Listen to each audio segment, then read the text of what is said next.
Hello बच्चों, आज हम करेंगे टोटल इंटरनल रिफ्लेक्शन। अब हम देखते हैं टोटल इंटरनल रिफ्लेक्शन क्या होता है। पहले डायग्राम से समझेंगे। ये मान लो आपका नीचे जो है वो डेंसर मीडियम है और ऊपर जो है वो आपका रेयरर मीडियम है।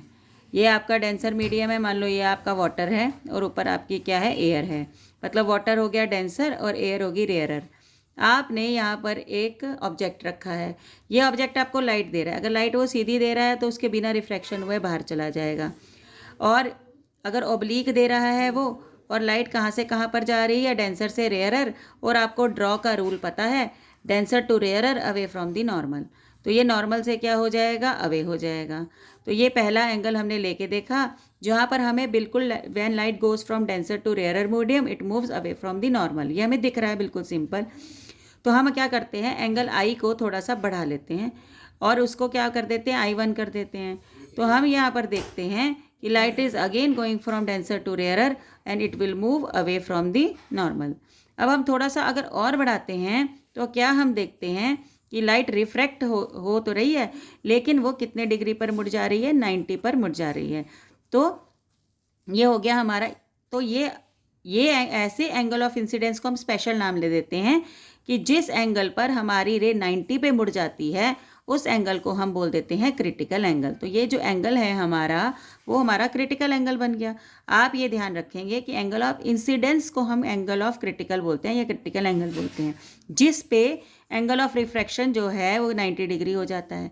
अब हम क्या देखते हैं कि अगर हम क्रिटिकल एंगल से बड़ा इंसिडेंस एंगल करेंगे तब क्या होगा, तब जो लाइट जो है जा तो डेंसर से रेयरर चाहिए थी, उसे हो तो रिफ्रैक्ट जाना चाहिए था, लेकिन वो क्या हो जाती है, अंदर ही वापस मुड़ जाती है।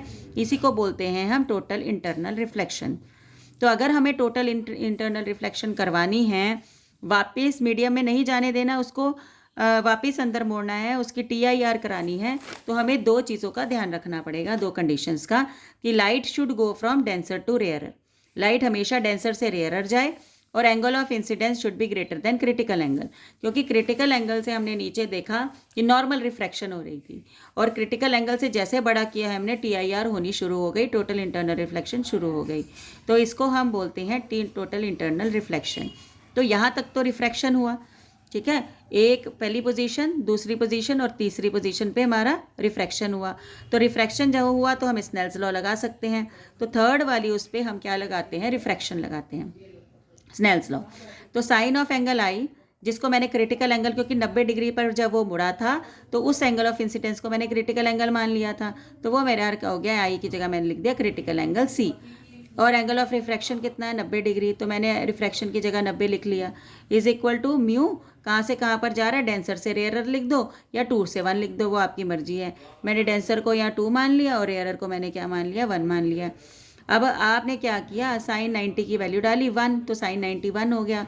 और आपने इसे क्या लिखा, 1 आपने चेंज कर दिया, इंटरचेंज, 1 की जगह 2 ला दिया, 2 की जगह 1, तो इसे 1 करके लिख सकते हैं। तो साइन C की वैल्यू आ गई म्यू 1 से 2। या फिर आप इसको इस तरह से भी याद कर सकते हैं, डेंसर मीडियम का refractive index is 1/sin C।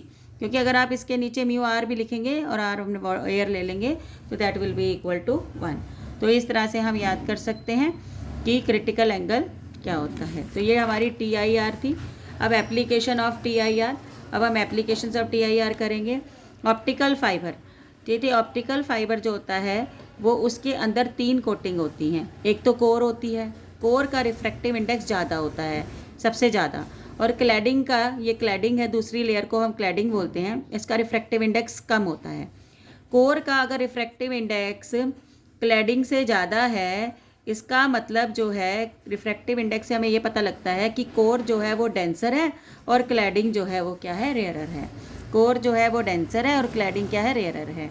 तो इस तरह से हमारा एक सेटअप बन गया, जिसको हमने बोला ऑप्टिकल फाइबर, एक वायर बन गई। ये एक गाइडेड मीडियम होता है, मतलब इसी के अंदर अंदर चलेगी, इधर उधर नहीं जाएगी कोई भी लाइट जो है।